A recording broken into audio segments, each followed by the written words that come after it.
Tomorrow, applications for recreational marijuana licenses in Ohio are officially open. Yeah, but that does not mean you should expect weed to be available anytime soon. 19 News reporter Steven Hernandez explains why.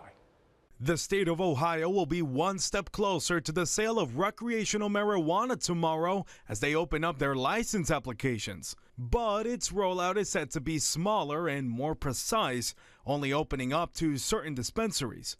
And it could still take a little longer before the general public can make a purchase. According to the Ohio Department of Commerce, this first round will only be open to dual license applications and only afforded to entities already involved in the medical marijuana control program. Then it will be up to the state's Division of Cannabis Control to review and approve the applications. The Department of Commerce said in a statement to 19 News that how quickly the applications will be approved depends on a number of factors, including whether the application is complete, if inspection requirements are met, and whether the dispensary is ready to distinguish between medical and recreational marijuana sales at checkout.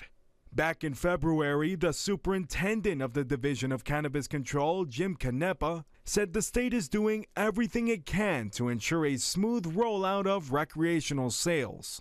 That it's done right, that it's done responsibly, that people are held accountable to the public for their health and safety. So when can the general public make their first marijuana purchases in the state?